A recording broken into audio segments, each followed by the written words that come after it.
Now the next topic we have is comparative study of displacement, velocity and acceleration. All the three quantities displacement, velocity and acceleration show harmonic variation with time having same period. हमने देखा था कि तीनों में ही harmonic variation होती है. Acceleration and displacement में हमारे पास साइन का आर्ग्यूमेंट आता है और वेलोसिटी में हमारे पास टॉस का आर्ग्यूमेंट आता है. बट तीनों की तीनों हार्मोनिक वेरिएशन शो करते हैं with time having same period. Time period भी तीनों का क्या रहता है, सेम रहते हैं. Velocity amplitude is omega times the displacement amplitude. Because velocity के लिए हम डिस्प्लेसमेंट का डेरिवेटिव करते हैं तो एक ओमेगा एक्स्ट्रा आ जाता है. दैट्स वाई वेलोसिटी का जो एम्पलीट्यूड होता है वो ओमेगा टाइम्स होता है. एक्सेलरेशन का एम्पलीट्यूड ओमेगा स्क्वायर टाइम्स होता है. In simple harmonic motion, velocity is ahead of displacement by a phase angle of pi by 2. Velocity pi by 2 से आगे चलती है बिकॉज उसमें क्रॉस आ जाता है. एंड एक्सेलरेशन जो होती है वो वेलोसिटी से आगे चलती है बाय पाई बाई 2 क्योंकि एक बार और डेरिवेटिव हो जाता है. एक्सेलरेशन दस डिस्प्लेसमेंट ये हेड हो जाती है by the phase angle pi. अब यहाँ पर ग्राफ दिखा रखे हैं. डिस्प्लेसमेंट में साइन है तो साइन का ग्राफ दिखा रखे हैं. डिस्प्लेसमेंट का फॉर्मूला है y is equal to a sine omega t. Mean position पे y 0 होएगा और एक्सट्रीम पर y plus minus a. Velocity में क्रॉस आता है एक ओमेगा, कॉस ओमेगा टी इस इक्वेशन बन जाएगी. तो ये मीन पर तो क्या रहेगा, ए ओमेगा, और एक्सट्रीम पर क्या रहेगा, मिनिमम, दैट इज 0. राइट. फिर एक्सेलरेशन में क्या आ जाएगा, एक बार और डेरिवेटिव अगेन साइन बन जाएगा. मिनिमम होएगा एट द मेन पोजीशन और एक्सट्रीम पे बन जाएगा ओमेगा स्क्वायर ए. और ग्राफ कैसा आएगा, जैसे साइन का आता है बट नेगेटिव साइन की वजह से ये बिलो द एक्सेसिस मतलब टाइम एक्सिस की बिलो स्टार्ट होएगा. नेक्स्ट से force. Force same behaviour show करेगी एज दैट ऑफ एक्सेलरेशन, बस साथ में एम का फैक्टर आ जाएगा. जैसे एक्सेलरेशन में था ओमेगा स्क्वायर ए तो फोर्स में क्या बन जाएगा, M omega square A. Now energy in simple harmonic motion. Potential energy क्या होती है, this is an account of the displacement of the particle from its mean position. Restoring force क्या होएगी, force is equal to minus K Y against which work has to be done. Potential energy क्या आ जाएगी, integration of D U मतलब minus of integration of D W. D W की value F D x, integration हो जाएगा from 0 to x. X की limit क्या आएंगी, 0 टू एक्स. डी एक्स का मतलब हम इंटीग्रेशन कर रहे हैं विद रिस्पेक्ट टू एक्स. फिर फोर्स की वैल्यू ऊपर हमने लिखी है माइनस के वाई, वो पुट कर दो तो ये चेंज हो जाएगा इन द वेरिएबल वाई, बन जाएगा के वाई डी वाई. वाई की limits from 0 to y. Integration में हम एक पावर इंक्रीज करके उसी से डिवाइड करते हैं. सो इसका इंटीग्रेशन क्या, स्क्वायर. ये हमारे पास आ गई पोटेंशियल एनर्जी साथ में कांस्टेंट ऑफ इंटीग्रेशन. ये जो हमने यू लिखा है साथ में constant of integration you not, तो ये क्या है, इक्विलिब्रियम पोजीशन पर पोटेंशियल एनर्जी की वैल्यू है. अगर यू नॉट हमारे पास 0 हो जाए तो यू की वैल्यू क्या आएगी, half M omega square Y square. Because omega square की वैल्यू क्या होती है, K by M. Right. Also U जो होता है वो हमारे पास हाफ एम ओमेगा स्क्वायर ए square sine square omega T भी होता है. साइन स्क्वायर का फॉर्मूला क्या लिख सकते हैं, 1 minus cos 2 omega T. 1 minus cos 2 omega T. तो ये y की वैल्यू क्या होती है, a sign omega T. Clear. जैसे यहाँ पे 1 माइनस cos ओमेगा टी तो आप खोलोगे तो आएगा 2 साइन स्क्वायर थीटा बाई 2. तो ये बन जाएगा साइन स्क्वायर ओमेगा टी. और जो एक 2 हमने लिया था उस 2 की वजह से ये 2 का 4 बन रहा है. हैंस जो पोटेंशियल एनर्जी है वो वेरी कर रही है periodically with double the frequency, क्योंकि यहाँ पर क्या बन रहा है, 2 ओमेगा बन रहा है. अब हमने साइंस स्क्वायर को ऐसे कन्वर्ट ही क्यों करवाया, बिकॉज हमें लीनियर फंक्शन चाहिए था, या तो कोस का या साइन का. ये क्या था, क्वाड्रेटिक फंक्शन था, पावर 2 आ रही थी, दैट्स वाई हमने इसको चेंज करवा दिया. फिर हमें पता चला कि जो इससे पोटेंशियल एनर्जी की फ्रीक्वेंसी आ रही है वो क्या आ रही है, डबल आ रही है. potential energy maximum and equal to the total energy at the extreme positions. y जब प्लस माइनस ए होएगा ओमेगा टी पाई बाई 2 आ जाएगा, टी बाई 4 आ जाएगा, तो यू मैक्सिमम की वैल्यू क्या आ जाएगी, हाफ एम ओमेगा स्क्वायर ए स्क्वायर, और मिनिमम होएगा एट द मेन पोजीशन मतलब टाइम ज़ीरो पर, वाई ज़ीरो होएगा और यू भी क्या आएगा, मिनिमम। वाई को जब आप ज़ीरो कर दोगे तो यू की वैल्यू डायरेक्टली ज़ीरो हो जाएगी। फिर नेक्स्ट है काइनेटिक एनर्जी। काइनेटिक एनर्जी क्या होती है, वो एनर्जी जो वेलोसिटी ऑफ द पार्टिकल की वजह से होती है, मोशन ऑफ द पार्टिकल की वजह से होती है। काइनेटिक एनर्जी का formula half M V square, V की वैल्यू क्या थी, omega into under root A square minus V square, तो इसका स्क्वायर करेंगे ओमेगा स्क्वायर ए स्क्वायर माइनस वी स्क्वायर आ जाएगा। Also K is equal to half M omega square A square cos square omega T थी। इसमें भी cos square theta है, cos square theta तो आप क्या लिखोगे, 1 प्लस कोस 2 थीटा बाई 2, तो 2 से ये 2 का 4 हो जाएगा।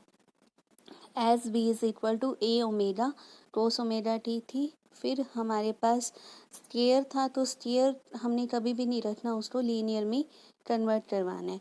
हेंस काइनेटिक एनर्जी वेरी कर रही है periodically with double the frequency of the SHM।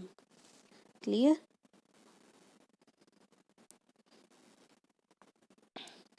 Kinetic energy का अब हमारे पास जो फॉर्मूला आया है उसमें हमने क्या देखा, क्या फंक्शन बन रहा है हमारे पास, cos 2 ओमेगा टी फैक्टर आ रहा है, right. cos 2 omega T factor आ रहा है मतलब ये वेलोसिटी वाला बिहेवियर शो करेगी, तो ये मैक्सिमम होएगी at the mean position and equal to होएगी total energy at the mean position. तो ये मैक्सिमम की वैल्यू आ जाएगी हाफ एम ओमेगा स्क्वायर ए स्क्वायर। जब वाई ज़ीरो हो जाएगा तो टी ज़ीरो ओमेगा टी भी ज़ीरो। काइनेटिक एनर्जी मिनिमम होएगी at the extreme position, extreme position मतलब y is equal to A omega T pi by 2 आ जाएगा, तो काइनेटिक एनर्जी मिनिमम की वैल्यू ज़ीरो। टोटल के लिए आप क्या करोगे, पोटेंशियल प्लस काइनेटिक, तो डायरेक्ट फॉर्मूला ही लिखा हुआ है half M omega square into A square minus Y square. Kinetic energy plus potential energy half M omega square Y square, तो वाई स्क्वायर वाली टर्म कैंसिल हो जाएगी, बच जाएगा half M omega square A square.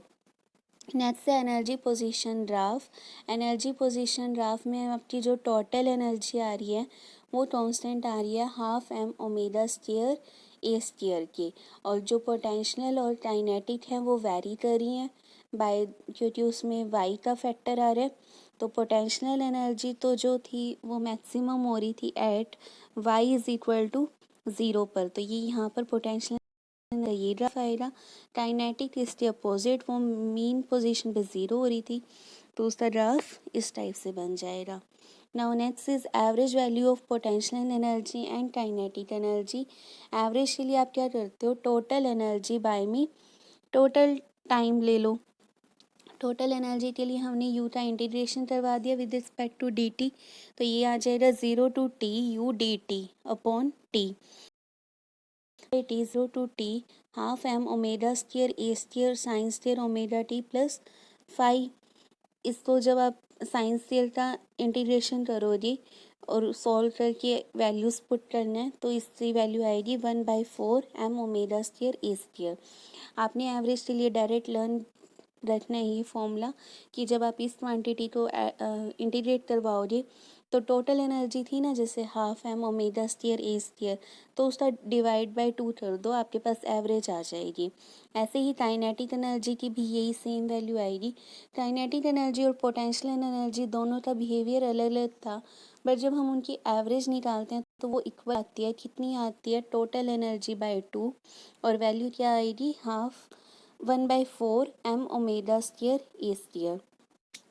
Next topic is differential equation of SHM। SHM में हमारे पास acceleration थी जो वो डायरेक्टली प्रोपोर्शनल थी नेगेटिव ऑफ डिस्प्लेसमेंट की, तो जो ए है वो माइनस वाई की इक्वल आ गया, तो ए इज इक्वल टू क्या आ जाएगा, माइनस ओमेगा स्क्वायर वाई, तो d2y/dt square is equal to आ गया minus omega square Y. Omega की वैल्यू क्या होती है, √k/m। अगर आप ये यहाँ पे पुट करोगे तो ये बन जाएगा -k² m इंटू वाई, फिर इसको लेफ्ट साइड में शिफ्ट करवा दो, आपके पास क्या आ जाएगा m d2y/dt square plus ky is equal to 0।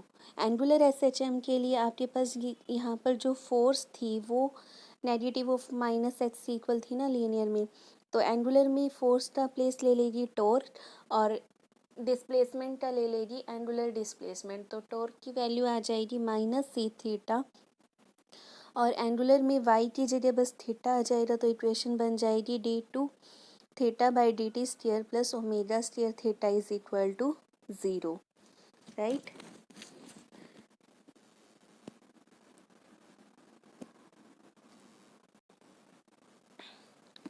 और ओमेगा स्क्वायर की वैल्यू क्या आएगी, जैसे उसमें थी k बाई में m, यहाँ पर एंगुलर में m की जगह क्या आता है इनर्शिया और k की जगह क्या था c, तो ये बन जाएगी omega square is equal to c by में i। Now how to find frequency and time period of SHM। Step 1, इसके स्टेप वाइज आपने लर्न करना है कि लास्ट में फॉर्मूला तो पता ही है क्या होता है, 2 पाई m/k √m/k, ये होता है टाइम पीरियड का फॉर्मूला। बट स्टेप में क्या करना है, सबसे फर्स्ट स्टेप क्या है आपका, when particle is in its equilibrium position balance all forces acting on it and locate करनी है इक्विलिब्रियम पोजीशन मैथमेटिकली। मतलब सबसे पहले आपने इक्विलिब्रियम पोजीशन फाइंड आउट करनी है, उसको लोकेट करना है। सेकेंड स्टेप में क्या करना है, from the equilibrium position displace the particle slightly by a displacement y और हमें रिस्टोरिंग फोर्स का एक्सप्रेशन मिल जाएगा। रिस्टोरिंग फोर्स आपके पास क्या आ जाएगी, F is equal to -k।